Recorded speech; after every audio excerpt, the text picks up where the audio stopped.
Good evening and welcome to this week's Behind the Headlines, where we'll be discussing the Asserson Report that has been published this week, looking into the BBC bias against Israel in its conflict against Hamas on the BBC's various news channels.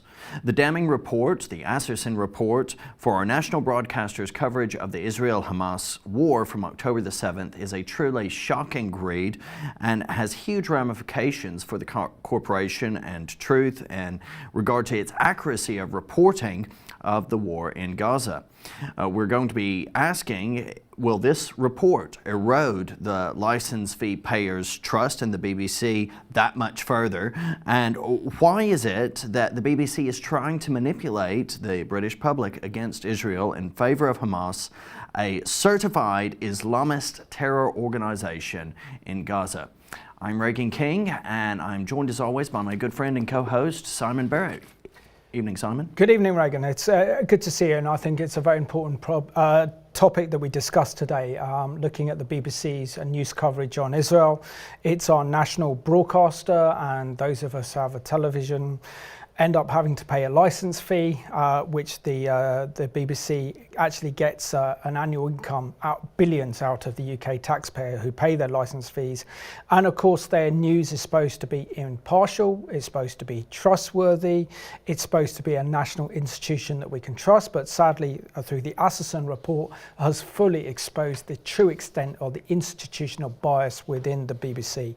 And of course its coverage on Israel. And of course why this is so important is because of the global reach that the BBC has. I mean, BBC is up there with the likes of CNN, Sky News, Fox News, and various channels like France 24 and others that have a kind of global reach in their news outlet. So if they've got their coverage of Israel wrong, if there is institutional bias against Israel, then this is going to have a profound impact on the way that they compile their reports, the editorial team in who they interview when it comes to Israel, what they discuss and what they don't discuss. And if it's all done in favor of the Palestinian cause, then of course with the Asserson Report, you have to question the impartiality of the BBC. And the BBC loves to pride itself in saying that it's impartial, that its broadcasts are accurate, that we don't discuss fake news, but discuss real news and we're trustworthy. This report just breaks down that trust between the public and the BBC and really does expose the anti-Israel agenda that we see through so much of their news coverage of the Israeli-Palestinian conflict. Well, it seriously does, and viewers should remember that this Asserson Report, it's not something that is subjective. We're talking about an investigation following the BBC's own editorial guidelines. And the BBC has been found, Simon, to have breached its own editorial guidelines no less than 1,500 times. It's an astounding number of times that they have breached their own editorial guidelines. Now, the report has been produced by British lawyer Trevor Asserson, and it analyzed the BBC coverage of the Israel war against Hamas over a 4-month period, starting with the mass terror attack against the Jewish state on October the 7th. So this hasn't even covered, we're 11 months into this now, Simon. This covers 4 months only. Imagine how many more times have occurred since following the period which this investigation covers. The report revealed institutional bias against Israel in its news coverage across all media platforms.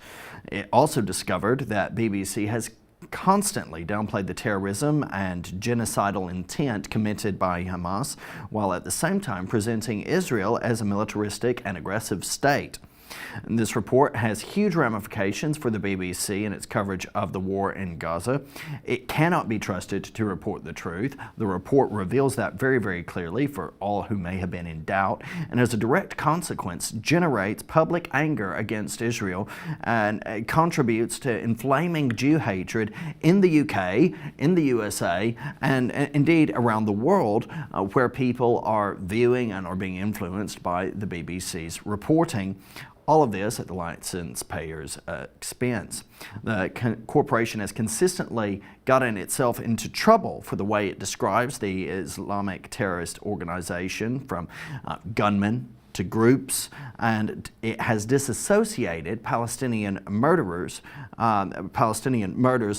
with terrorism. So they have equated Israel and Hamas as if there's some sort of moral equivalency in action. And of course, the context is taken out of their news reports. So, Absolutely. for example, the reason why Israel is in Gaza fighting Hamas is because of the worst mass terrorist attack in Israel's history that occurred on October the 7th. The sheer magnitude and the sheer scale of this terrorist attack is only second to the Holocaust. The proportion, over 80 years ago. multiple 9/11s. This is what we're talking about. If we look at population proportion, multiple 9/11s in one day for the nation of Israel. And of course, 7,000 Hamas terrorists and residents of Gaza took part in the October 7th atrocities. But I mean, it's not surprising for me, this report, and it's a fully extensive report. It's 100 pages long, and its use of AI technology to actually monitor the words of 9 million words in this on their reports, whether it's from their news reports, whether this is from BBC's social media accounts, whether this is on their radio. So I mean, this is an unprecedented report put together that looks at the institutional bias within the BBC. My own experience of dealing with the BBC, because before I worked for Revelation TV, I did a lot of kind of media management. So I'd often put experts onto the BBC to be interviewed by BBC World Service or by BBC News 24 or very other kind of news programs, including BBC Radio 5 Live and others. And one thing you notice is if you have a pro-Israel expert on those programs, you already feel that the anger of the BBC, that there's a patronisation and a total disregard angst to Israelis, because within the BBC left-wing narrative, they see Israel as an artificial state. They see it as a colonial state occupying Palestinian territory, and therefore they believe in the right of the Palestinian cause. And whenever there is a kind of major terrorist attack, whether it's 9/11 or whether it's 7/7, the London terror attacks, or the Madrid terror attacks, or the various shootings we've seen in France over the last decade or so, they never equate that same jihadi terrorism that's targeted against Israel with the international terrorism committed by either ISIS or its predecessor, Al-Qaeda. And so you never see that Israel is part of that kind of war on terror as a kind of victim for being a Western nation. They blame all this down as a land struggle for land, and that Israel is illegally occupying Palestinian lands, so therefore we are going to take the position of the Palestinian and tell the Palestinian narrative, because we are ideologically opposed to Israel's very right to exist. And this is what comes across through so much of their reporting.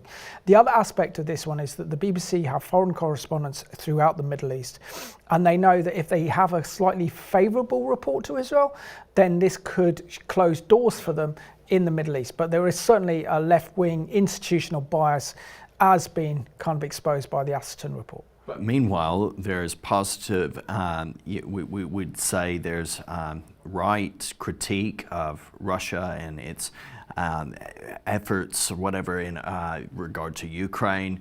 There's also a negative perspective of the Iranian regime, with no sense of the correlation between Russia and Iran's support for Hamas and this idea of the Palestinian state. So there's a lot of dissonance in its reporting, and that's what you have when you have dishonesty. You have gaps that you can drive a truck through. That's what happens, and that's what's revealed by the Asserson Report. But it's so important that we discuss this because the BBC has an immense weight and burden of responsibility. It retains pole position for trust in the world among media corporations. It remains ranked first for reliability and independence amongst international news providers. The BBC World Service operates across 42 language services, seeing an audience of 320 million, 318 million in 2023. The annual reach figure, which includes total reach for BBC News, BBC World Service, and BBC Studios, remains resilient in the face of increased investment and fierce competition from other news providers, including state-funded news companies, with a weekly average global reach of 447 million in 2023. Audience figures have held firm as people turned to BBC for what they assumed to be trusted, impartial, and accurate news. News of big stories, including the Israel-Gaza war. And the BBC's second largest language service, BBC News Arabic, saw a 9% increase in its audience reach, 35 million people weekly. The BBC's emergency radio service in Gaza, which launched in November 2023 in response to the conflict for those living in the region, also has contributed to the overall figure, with the World Service English growing its audience by 3 million listeners to reach 84 million people each week, including new audiences reporting from Taiwan and Philippines for the first time. Astounding numbers.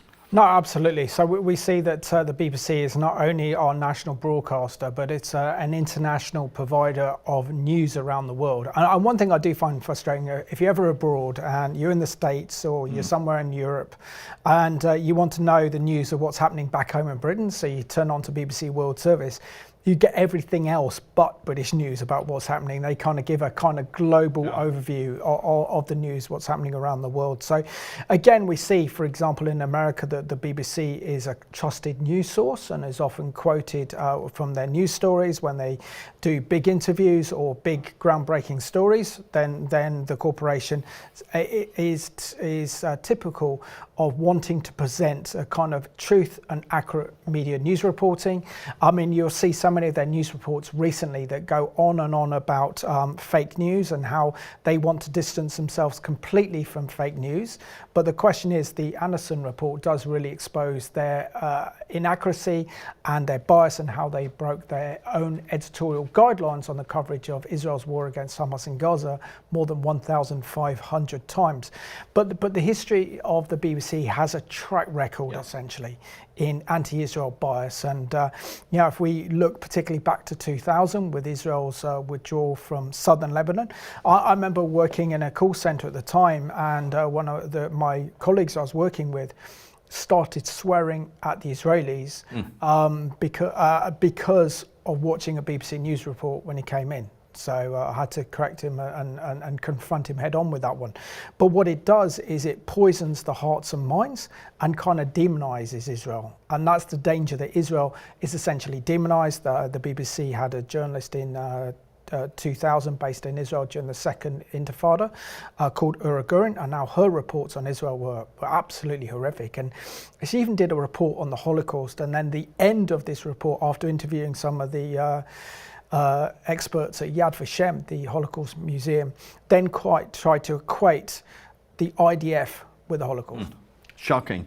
And of course, it's such irresponsible reporting that also led and was influential during the Second Palestinian Intifada in 2000 for the blaming of the IDF over the death of Mohammed al-Dura, who would go on to become the Palestinian symbol of that terror war waged against Israel. We're talking consistently, Simon, throughout these incidents, we see whether it's Hamas or whether it's some other purported Palestinian liberation organization, the targets are almost always normal day-to-day Israeli civilians going about their business in their free democratic society. They are going to work on the buses. Look, my wife remembers visibly and very vividly hearing one of the blasts on one of the buses. Wouldn't go on buses, uneasy getting on buses. Israelis to this day, many try to avoid public transport, especially in times of conflict, because of the residual trauma from those days of the Intifada. But following that death of Mohammed al-Dura, there was this devastating Palestinian terror war waged against Israeli civilians by Yasser Arafat and the Palestinian Authority. And they did this, how? with suicide bombers who are glorified and continue to be enshrined. The visits I've paid to what's called the West Bank and to Ramallah memorialize terrorists. They have their images and effigies everywhere. Memorialize them, praising and calling for glory to the martyrs, and saying how the road to Al-Quds is paved with blood, and just really seeking to enshrine in the identity terrorism. Absolutely. I mean, I was in Israel in summer of 2001, and I remember 3 suicide bombings going off in one day. Yeah. Which was kind of scary. It was horrific. No one walked the streets of Jerusalem during the Second Intifada because of the scale of terrorism that was directed against Israel. And of course, this is why Israel's Prime Minister then, Ariel Sharon, launched what Operation Defensive Shield. And this was the largest military operation in Judea and Samaria since the Six-Day War in June of 1967. So in 2002, the BBC, with other European news outlets, reported that the IDF had committed a massacre in Jenin with the accusation that Israeli forces had murdered some 500 civilians. And it turned out to be a lie, and in the end there was a death of 56 people and 34 of them were terrorists. Now, this is another example of how the BBC and other international news corporations reported the fact that here was a genocide taking place without checking the facts, without verifying the story, putting it out as truth, and then of course having the shame to deal with the fact that this was a Palestinian lie put to get out by the Palestinian Authority, which then brings into question the accuracy of reporting by the BBC. There's oftentimes a complete dearth of recognizing the cultural and religiously ideological elements of this that steer such dishonesty. But 500 civilians presented as dead and that purportedly massacred, when in reality it was 56 people who had died, with 34 of them actually being terrorists. And you have to recognize consistently, if you analyze the reporting, even in what's going on now, a very different scenario is often the reality, where you have what is considered widely a good, tragic but good ratio of civilian to combatant death.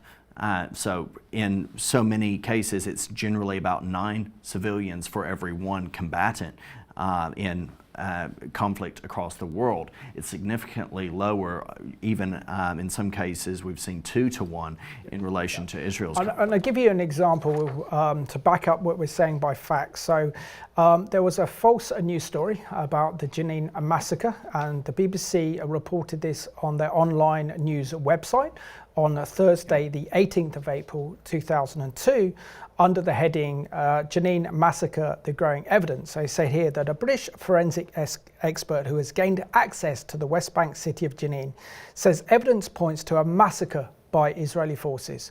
Professor Derek Pounder, who is part of the Amnesty International team granted access to Jenin, said that he's seen bodies lying in the streets and received eyewitness accounts of civilian deaths. The Dundee University expert said that the Amnesty investigation has only just begun, but Palestinian claims of a massacre were gaining foundation as the team continued its analysis. He said, "The truth will come out, and it's come out in Bosnia and Kosovo, as it has in other places where we've had these kinds of allegations. I must say that the evidence before us at the moment doesn't lead us to believe that the allegations are anything other than truthful, and therefore there are large numbers of civilian dead under these bulldozed and bombed ruins that we see."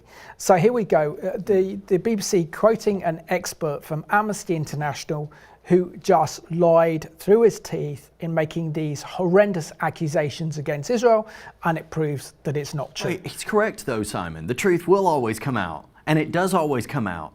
But the problem is, by the time the truth often comes out, people have already believed the lie. The truth came out that only 56 people had died, 34 of whom were terrorists. So it's a very different, starkly different figure from the 500 that was being presented by the BBC and their acolytes at Amnesty International in cahoots with God knows what terrorist organizations and sympathizers. This is the reality that we have when we're dealing with this conflict, and it's been proven, the Asserson Report shows that there's a degree of probably in some cases ignorant, maybe in some cases willful collaboration with people who are observably Hamas sympathizers at the very least. No, absolutely. And of course, this led to the so many questions being raised about the BBC's coverage, particularly by the British Jewish community of the Second Intifada in the early 2000s. And so in 2004, the BBC commissioned an independent review of its coverage of Israel and the Palestinian conflict, and the Jewish Chronicle report under the headline, "Why the BBC Must Finally Publish the Balin Report." So since 2004, the corporation has spent more than 350,000 of the UK's taxpayers' money on legal fees in preventing the publication of the report written by their senior editorial consultant, Michael Balin. It has also resisted the numerous of Freedom of Information Act requests for the 20,000-word document to be replaced, and is defending its stance in courtrooms and tribunals, especially arguing that information relating to its journalism was exempt under the legislation. So what does the BBC have to hide? If it's impartial in its reporting, if it produces truth and accuracy, then why is it burying the Balin inquiry? So let's have a look now at this CBN news report that was taken a couple of years ago that shows the attitude by many of the BBC's presenters and journalists towards Israel. And this is the former Israeli Prime Minister Naftali Bennett on the wrong end of a stick in terms of how he was treated by a BBC journalist. During an interview with former Israeli Prime Minister Naftali Bennett, a BBC anchor made the following statement. Terrorists, but children. The Israeli forces are happy to kill children. The anchor noted 4 of the 11 terrorists killed were under the age of 18. Bennett responded with this question. You know, it's quite remarkable that you'd say that, because they're killing us. Now, if there's a 17-year-old Palestinian that's shooting at your family, Anjana, what is he? After the interview, the BBC apologized for the anchor's statement. While this was a legitimate subject to examine in the interview, we apologize that the language used in this line of questioning was not phrased well and was inappropriate. I found their apology to be rather pathetic. That was just such a preposterous allegation, especially during an operation in which there were how many civilian deaths, Chris? 0. Gil Huffman is executive director of Honest Reporting, a group that monitors the media's reporting on Israel. He says when the media gets it wrong about Israel, it can become a matter of life and death. He points to coverage during this year's Ramadan, when Muslim rioters barricaded themselves in the Al-Aqsa Mosque on the Temple Mount. When Israeli police went inside to stop the rioters from harming worshippers, the story got flipped upside down. They took YouTube videos that made it look like it was the IDF attacking these rioters, and of course the headlines around the world were Israeli police attack worshippers in mosque. And that was the exact opposite of the truth. But that false reporting was used as an excuse to fire rockets at Israelis from Syria, Lebanon, and Gaza. Hoffman says another example is when CNN anchor Christian Amanpour claimed Rabbi Leo D's wife and 2 daughters were killed in a shootout rather than murdered in a terror attack. Weeks later, Amanpour apologized. CBN News asked Rabbi D about her statement. Tremendously upset, and the kids to be accused of a family being terrorists. Then we had 2 other interactions, as you say, with CNN, both of which made me feel like I was the terrorist and the terrorist somehow was the victim. And I think this is endemic in the CNN reporting, and so we are planning to take them to court, and the planning for that is currently underway. And this week's special guest joining us on Behind the Headlines is Jonathan Turner. He is the Chief Executive of UK Lawyers for Israel. Jonathan, warm welcome to Behind the Headlines, and thank you so much for joining us today on this programme. Well, thank you. It's a delight. I'm very pleased to be back on your channel. Always a pleasure to speak with you. And Jonathan, just share with us your thoughts on this very impressive report, which is 200 pages long, known as the Asserson Report, that really has exposed institutional media bias against Israel within the national corporation, which is the BBC. Well, it is, as you say, a very impressive report. It's carefully analysed the BBC's coverage of the Gaza war over a particular period, using both qualitative and quantitative evidence, and it has been done very thoroughly. We are very proud to have contributed a small part of it ourselves on the Palestinian casualty figures, which is one particular area where the BBC coverage has been quite disgraceful. But it has been disgraceful, regrettably, across the board. And I think one of the most striking and appalling findings is that Israel was much more likely to be accused of war crimes than Hamas in the BBC coverage. 6 times more likely. It's extraordinary. It's you wonder what planet they are living on. And yet, people, unfortunately, many people lap this all up and think that somehow Israel is the guilty party here. After all the appalling things that happened on the 7th of October, and after Hamas leaders threatened to do it again and again and again. So it really is appalling.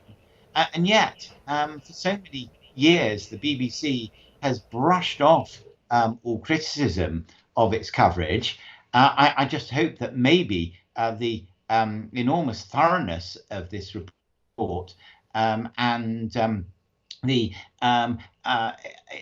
even more serious extent of the imbalance and inaccuracy of the coverage of this war, I hope that this might just lead to something being done about it. The BBC has been found to have breached their own editorial guidelines 1,500 times in regard to the guidelines on impartiality and accuracy in their reporting on Israel and Hamas in the conflict ongoing. How dangerous is this, Jonathan, for Israel and democracy in general, considering the BBC's global reach? How will this impact Israel?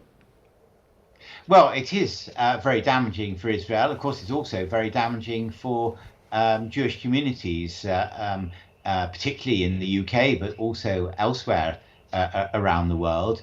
The hate that we see, the ostracization of Jewish students at universities, the ostracization of people in their workplaces. It is becoming extremely unpleasant. And this also has an impact on Israel. We find countries refusing to supply arms to Israel, that Israel is fighting wars against genocidal enemies on multiple fronts at the moment. Iran wants to eliminate Israel entirely. Hezbollah in Lebanon wants to eliminate Israelis entirely. Hundreds of thousands of Israeli civilians have had to flee areas that are being actively shelled by Hezbollah. And yet we have countries refusing to supply Israel with arms that it absolutely needs for its defense. And of course, we have the threat of a possible result in the US election, which may be affected by this and may have further adverse consequences for Israel. So it is extremely frightening. And Jonathan, the BBC likes to pride itself regarding its impartiality, but clearly this Asserson report has really exposed the deep level institutional bias against Israel that runs deep right throughout the BBC, right throughout its TV news channels, its social media platforms, its radio stations. It's almost institutionalized in its hatred against Israel, as exposed to this one. But surely, if this report, which has exposed the bias, the inaccuracy, the almost telling the Hamas narrative to the British public, won't this erode trust and confidence in our public broadcaster if they are not actually adhering to their own editorial guidelines when it comes to their coverage of Israel's war against Hamas in Gaza? Well, the BBC is an enormously powerful institution which has a reputation that's been established over many years. One problem is that very often the bias is not so blatant. It is in many ways very insidious. The fact that and people are just very often taken in, and of course they're not just broadcasting about the Middle East. They're broadcasting about lots of other areas. In some of those other areas, trust has been undermined, but in other areas, they are still. People still regard them as being trustworthy, and there's a tendency to, for people who are not terribly involved with the Middle East, to assume, well, they're probably trustworthy in relation to the Middle East as well. But it's just not true. And obviously, this report has achieved some publicity, particularly in the Telegraph newspaper. But it doesn't follow that this will have a major impact on British public opinion generally. But we'll have to see. I do hope that, pray, that we will get somewhere this time. As I said, the coverage has been so appalling in relation to this war. And the report is a very strong one. So maybe, just maybe, we will make some progress this time. Jonathan, one of the very disturbing findings is that the BBC has employed journalists for BBC Arabic who are actually sympathetic with Hamas. Could you comment on this practice and this standard that the BBC has set, where they've actually called some experts, called on some supposed experts who've shown support for Hamas after their horrific acts of genocide on October the 7th? Well, this is one particular symptom of the overall problem. But yes, it is appalling that they interview people who are supporters of Hamas, that some of their staff have expressed support for Hamas, and the BBC have wrongly denied that. The organisation Camera has collected clear evidence of BBC staff who expressed support for Hamas, support for the 7th of October atrocities, and yet nothing has been done to remove them. But I think there's a much more fundamental problem, which is that the BBC has this quite substantial cohort of staff of its Arabic service who are generally very biased against Israel, and their contributions permeate the whole organisation. And also the BBC is very reluctant to do anything that will upset them, and is, I suspect, a bit intimidated by the prospect that they might leave or might become hostile to other staff if they try and do something about this problem. And I think this is having a significant impact on the overall attitude of the organisation, of the institution, and is a significant factor contributing to that institutional bias.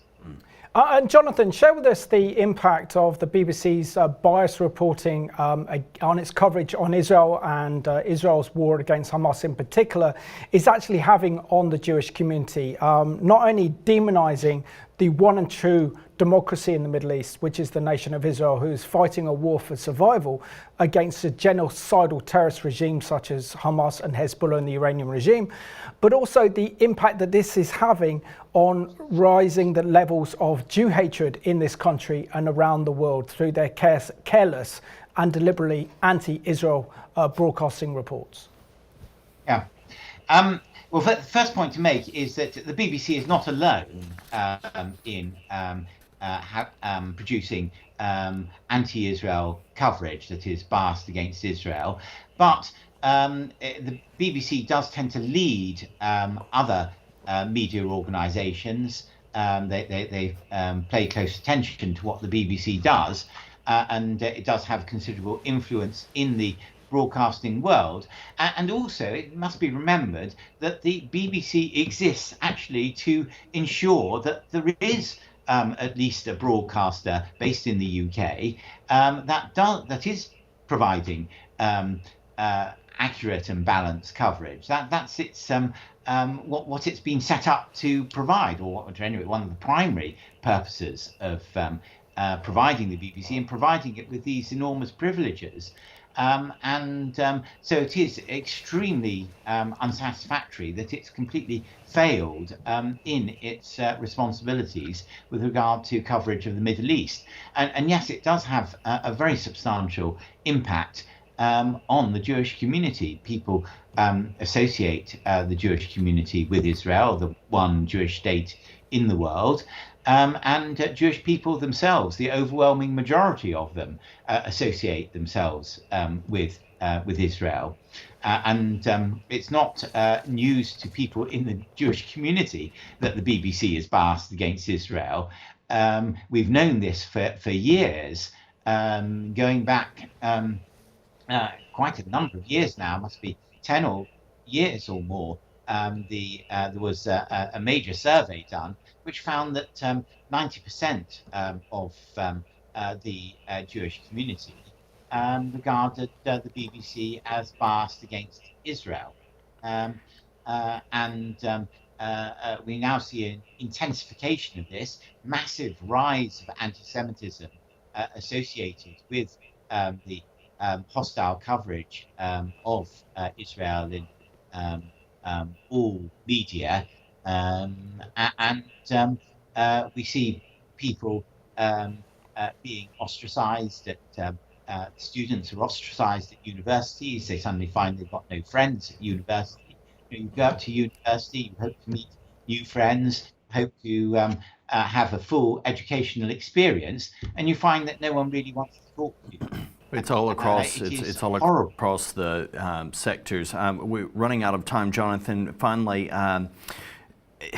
could the BBC regain some trust and restore some public faith, particularly among the Jewish community, if they were to release the findings of their own report back from 2004 and the Balin inquiry that looked into its corporation coverage of Israel?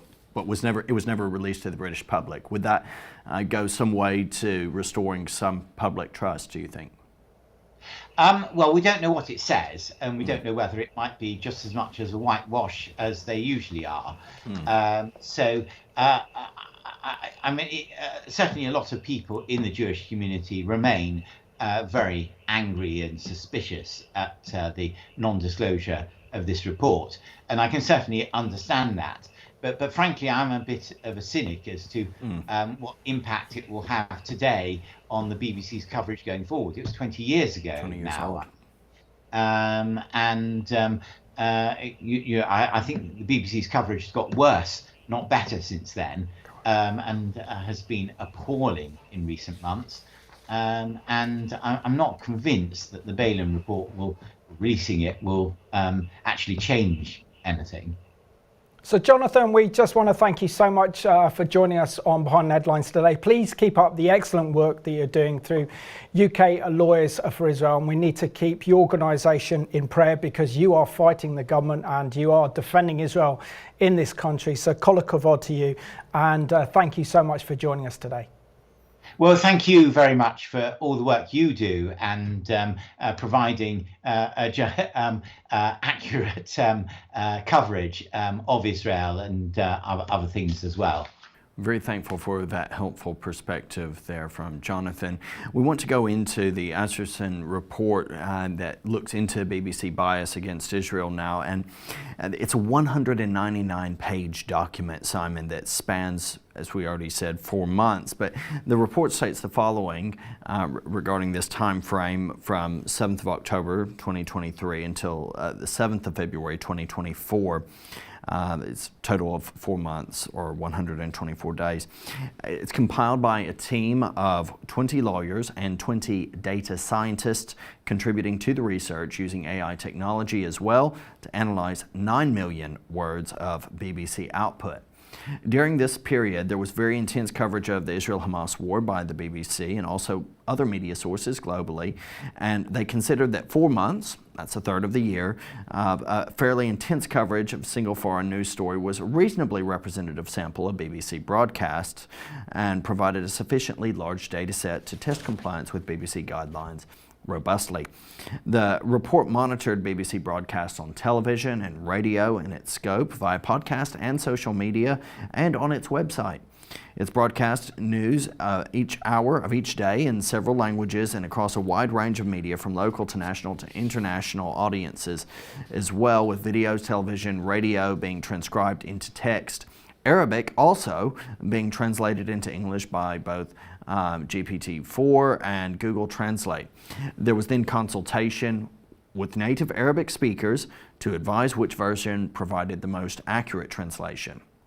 In the main, this was Google Translate, and the full data set amounts to nearly 9 million words, in excess of 8 million in English and over 624,000 in the English translation of the Arabic, believing that this is an adequately representative sample to draw safe conclusions.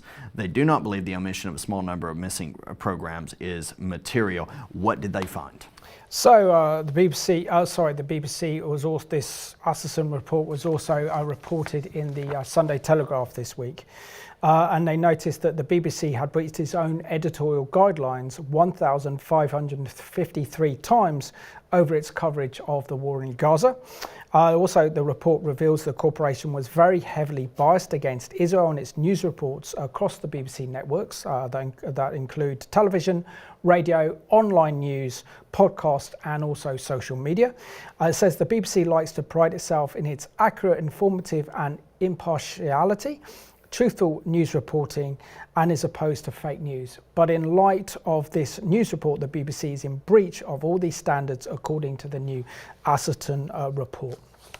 And what we have seen is that while the BBC likes to pride itself in accuracy, information, and impartiality, truthfulness, the reality is this says every standard, all of these standards which the BBC prides itself on, which people look to the BBC for, have been breached in extremely gratuitous ways. I mean, we're talking about earthquaking result from this inquiry. This is very significant. So the actual Asserson report talks about the BBC's coverage of of the war in Gaza, and repeatedly has downplayed Hamas terrorism, surprise, surprise, while presenting Israel as a militaristic and aggressive nation.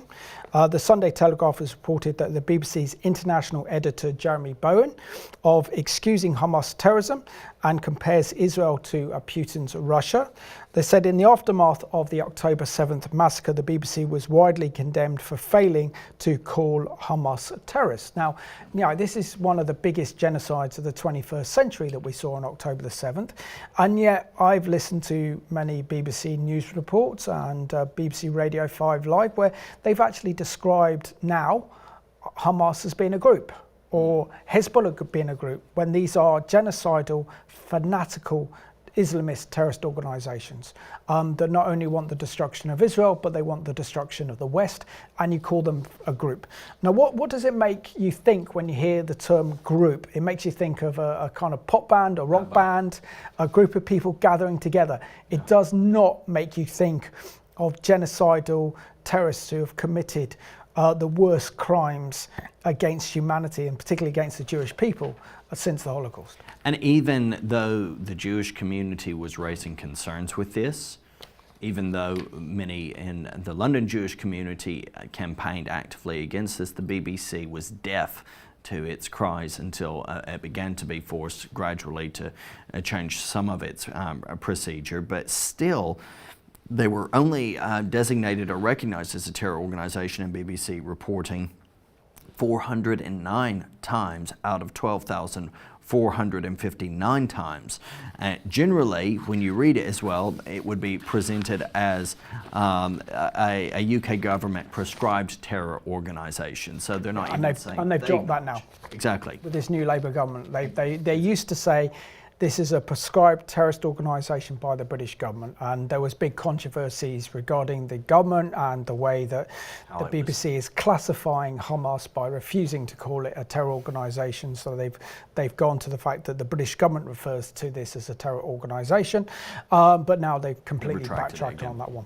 Well, researchers analysed BBC coverage over this period of time, and what they found is that Hamas members filmed and publicized themselves committing acts which appear to constitute war crimes, the report said, including taking of hostages, willful killing or murder, torture or inhuman treatment, and rape or sexual violence. But despite this, the Asserson Report has analyzed, and I remind you, this is objective analysis, it's not subjective. It presents that the analysis of BBC coverage found Israel was associated with war crimes 4 times more than Hamas, 127 versus 30, with genocide 14 times more, 283 versus 19, and with breaching international law 6 times more, 167 versus 27. Absolutely damning, catastrophic findings from the Asserson Report. The big problem, a huge problem, can be found with the BBC Arabic coverage of the war in Gaza. Well, this is frightening. It's because this has profound impacts on national security. It also has a profound impact on the way that other native Arab speakers receive their news and information about Israel. Effectively, I mean, this is astonishing. I'll just read out one of the claims here. So the report claims that a number of BBC reporters have shown extreme hostility to Israel, including the BBC's contributor Masala Abdul Khalik, who said that to have called for the death of Israel and defended a journalist who tweeted, "Sir Hitler, rise. There are a few people that need to be burnt." We also see that Marie Josie Al-Azi, a Lebanese reporter, of being anti-Israel, and she reportedly described the country as a terrorist apartheid state in a post that was then further deleted. The report also singles out the BBC Arabic channel, saying that one of its most biased of all the global media outlets is its treatment of Israel and the Hamas conflict. And the report states the following, that between teams we are able to identify 68 individuals who have either members of Hamas or have posted on social media in support of terrorism against Jews, including celebrating October the 7th back in 2003. So the big question is, if you compare this today with the Nazis, this is effectively employing Nazis as journalists and putting out onto your media networks the Nazi propaganda, the Nazi narrative, because this is effectively what the BBC has done with BBC Arabic. Well, they've concluded in the Asserson Report, extrapolating from the 68 out of 253, which is 27%, that it's logical to conclude and to assume that across 487, at least 27% or 131 interviewees have affiliations which either should disbar them from being interviewed at all, or which require the BBC to notify its audience of such affiliation. We assumed that the people interviewed who were not Arabic speakers would also include a number of Hamas members or Hamas-affiliated or sympathetic, of course, individuals. Research director Khaled Hassan, 73 sampled 160 interviews selected randomly from the list. Of these, 45 had reportable affiliations and 14 were found to have official ties to Hamas. 11 cases were identified where it claims that BBC's Arabic coverage of the war has featured reporters previously making public statements in support of terrorism and specifically Hamas without viewers being informed of this. The Daily Telegraph reported back on the 10th of August 2024, just a bit over a month ago, under the headline, BBC accused of inviting anti-Semitic commentator on to show that Hind al-Dawi has rejected the label, saying she's asserting legitimate rights of Palestinian people and criticizing Israel's conduct in Gaza. The Committee for Accuracy in Middle East Reporting and Analysis, which lobbies for fair representation of Israel in the media, said the BBC was not doing enough to monitor the editorial policy and decisions of its Arabic channel. Yeah, so effectively what the Asserson Report is essentially saying here is the fact that the BBC Arabic employs known supporters of Hamas, who are their journalists, who then interview fellow experts who also have the same ideology as Hamas, knowing that's a death cult. That does bring into question the BBC's very impartiality, its fairness and accuracy in reporting on the Middle East from an Arabic perspective. Essentially is telling the Hamas narrative. This individual, Hind al-Dawi, Simon, has repeatedly defended Hamas. Not just Hamas as well. Okay, you know, you can say this is bad enough. The defense has also extended to the PFLP, the Popular Front for the Liberation of Palestine, Palestinian Islamic Jihad as well. Direct quote, talking to Russia Today, so for anyone who still manages to access RT TV, there's a discussion program, Ask More, in which Hind al-Dawi said Hamas, like Jihad, the PFLP, like anyone who takes up arms in Palestine, is a resistance movement. Resistance is a legitimate right enshrined by every law and constitution. And when guest Dr. Amir Masri, an Israeli author and professor of political science at Hebrew U in Jerusalem, confronted her, citing the October 7th atrocity, she replied, "I recommend the viewers to read Karl Marx's, quote, On the Jewish Question, end quote, to learn about the role of the victim which the Jews have been playing since the dawn of history." And indeed, we know the bitter fruit of Karl Marx's On the Jewish Question. Yeah, and also the report covered some other major topics. One of those was failure to mention Hamas's Covenant Charter, established in either 1987 or 1988, that effectively calls for the destruction of the modern state of Israel and for the murder of Jewish people around the world. They also failed to report that the leader of Hezbollah, Nasrallah, who is the leader of Hezbollah in southern Lebanon, on October the 7th congratulated Hamas on their victory and the atrocities that were carried out by Hamas on that evil day. The BBC has also failed to identify Hamas as a dictatorship. The BBC failed to explain the military threats to Israel, especially from the Iranian regime and Iran's proxies, such as Hezbollah, Hamas, the Houthis, Palestinian Islamic Jihad, and other Islamist terrorist organizations that are determined to destroy Israel. And the BBC, according to the report, failed to report fully on the plight of the hostages, especially the sexual violence that was being directed at them as Israeli hostages currently held by Hamas.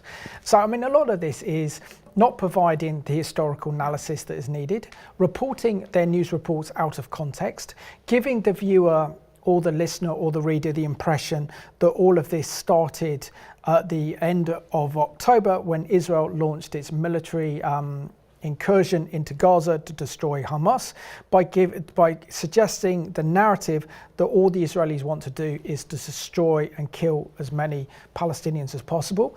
Whenever you see a kind of Palestinian report and they're reporting on a tragedy, they just go straight to the emotional. So you see women and children crying, despite the fact that Hamas has used them as human shields, and in order to turn the public opinion against Israel.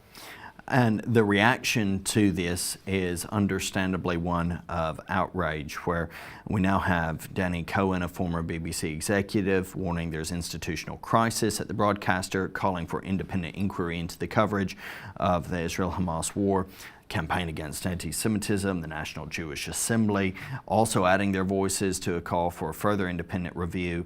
Lord Austin, a former Labour minister, accusing the BBC of high-handed arrogance for continually dismissing the question of its impartiality. Sir Oliver Dowden, Shadow Deputy Prime Minister, saying BBC is one of the premier news services in the world.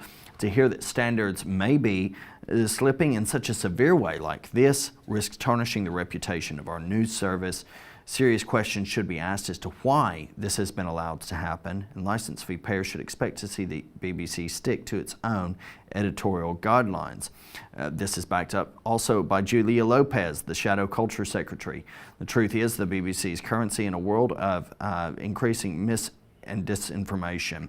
If viewers start to believe there is an agenda beyond its pursuit, they will rightly question ever more noisily whether the license fee makes any sense. The big question of why this matters so much is because by the BBC having this institutional bias against Israel that's carried on to their news reporting, how they've actually breached their own editorial guidelines that the government set up as a kind of the national broadcasting corporation over the nation, is the fact that their demonization of Israel in their reports erodes Israel's moral standing in the world.